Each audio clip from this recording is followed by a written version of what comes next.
because there are a lot of options that you can take into it. That is Dr. Mundo. Yes, I think that G2 absolutely have the better draft from this position. One, the Mundo has a pretty decent matchup into the Renekton up in the top lane. Two, even though Mundo does not have the free magic resist built into his kit like he used to, there's not the same kind of just raw DPS coming out from the side of FlyQuest that G2 has access to. It means that it's going to be very difficult to take down this Mundo every single time one of these fights is actually going to start. And with the very limited crowd control,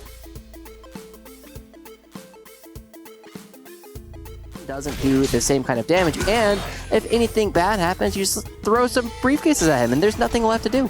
Yep. Not get spotted in case he tries to clear things out relatively quickly and in a perfect position to potentially go for a dive. Yeah, Broken Blade actually already down relatively low as he sees red side clear and find himself with a decent advantage as Broken Blade continuing to struggle here a little bit into Bwipo, and by a little bit I mean kind of a lot. Yeah, this is a very large minion wave and Broken Blade now has no passive but no stun either for Bwipo, meaning that it's just going to be a contest here for the Krugs. Yep. Inspired is going to have a whole bunch of friends, though, as the Wall of Pain not quite doing anything at all. Defile comes in. He has tried to flash away, and then he's just dead. That is first blood going over to the Mundo. Level 6 is where Broken Blade can really start to have a bit more fun. Well, Mike actually not going to find the Wind Becomes Lightning there, as Bwipo is just kind of a brick wall. Inspired's moving in here. Speaking of walls, it's going to go down, but that is double flashes away from one Crocodile. That is evolutionary prowess right there. Relentlessly shove these waves in. 2v2, yeah, Arrow coming out of base here.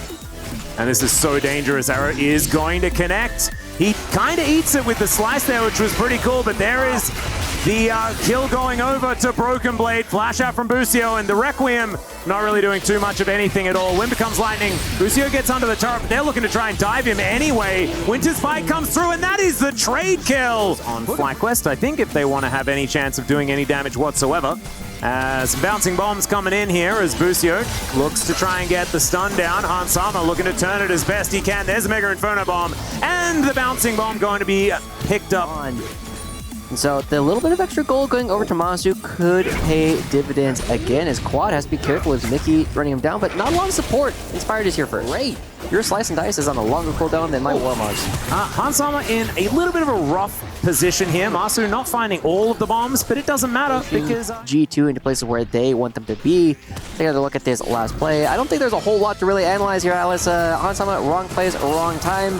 Ends up just getting hit by a lot of danger circles. Yeah, that was he was in a minefield, like quite actually, and that would be my response as well. It's like directly out of range of them, and they have to watch you heal. And Busio coming around here, I don't think there's enough crowd control between these two to lock him down. Well, see what can happen here as Bwipo is going to have a whole bunch of bad guys in the lane. There's not going to be any minions to help out, as that satchel charge was beautiful. That's going to make Orcs very happy. Use it defensively, ladies and gentlemen. Don't use it aggressively. Yeah. That's what I've learned. And also don't position quite like that. As the Requiem's coming down, can anything happen here? No, not quite able to do. To try and use things offensively, potentially looking for a dive, but Cap dissuades them.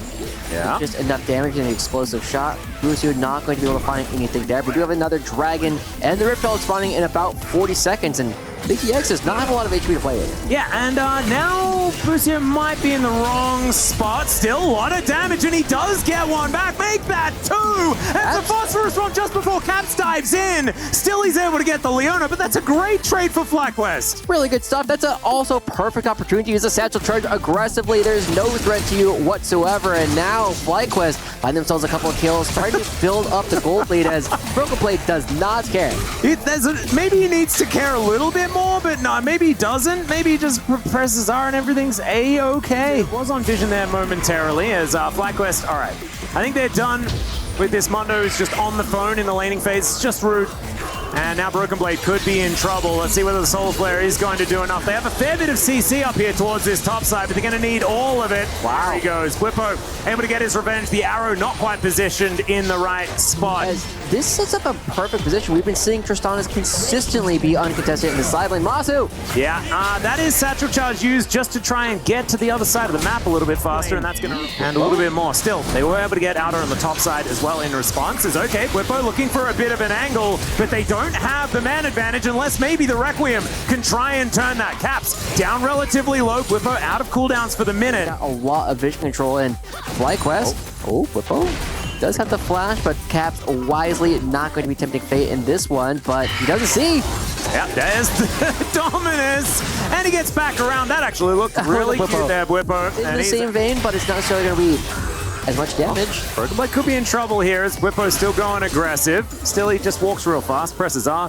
Things should be all right. Pay attention to is how much we'll actually see them as Caps jumps away. That's the buffer on the solo flare. The flash forward from Busio doesn't quite do it though. Making Broken Blade that much more difficult to take down, and the rest of the team also likes a little bit of armor metric resist as well. But G2, one of the things that we have been seeing is they've been in a few more positions so far this series. Is Broken Blade getting cut down by Blippo once again. Let's see whether he can actually finish the job. The answer is probably not, and then Broken Blade spends some time standing still and then gets all of his health bar back, and then Blippo has to do it again, unless...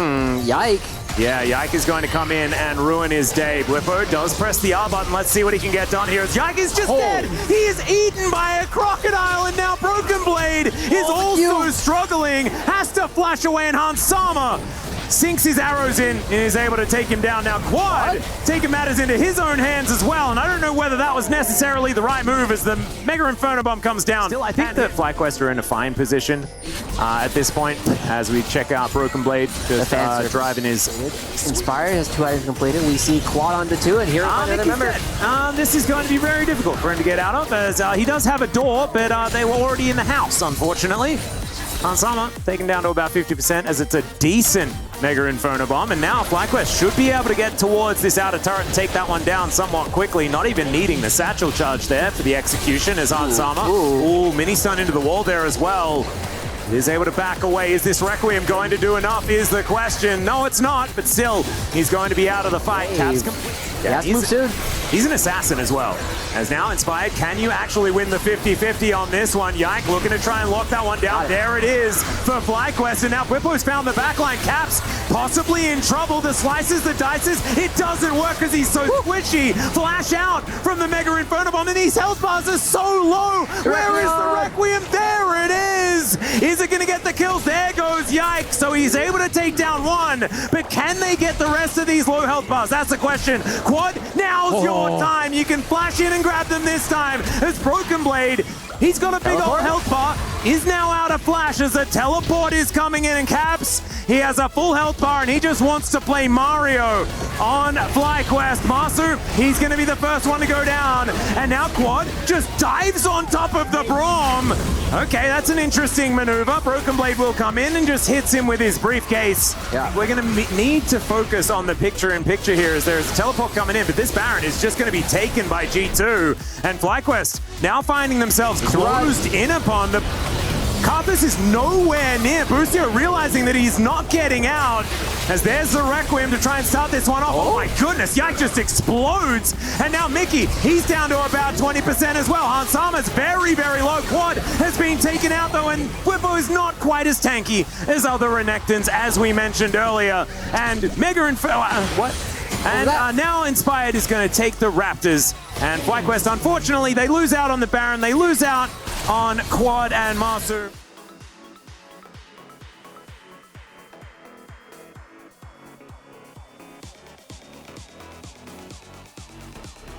And he's 6'2" He is extraordinarily big. Blippo going to be snagged by a volley. Mickey looks for the Glacial Fissure, gets on top of him, and the Crocodile is just going to be cut down. That's the downside of playing this very aggressive style. Making their way towards the Nexus of FlyQuest, and even though game number 1 went so incredibly well, the fairy tale seems to be over for the North American squad as G2 will take down the Nexus and keep their dreams and their key alive here at EWC, and FlyQuest unfortunately gonna have to go home. It does mean we have regional representation from everyone moving towards the semi-finals, and a huge congratulations here for G2.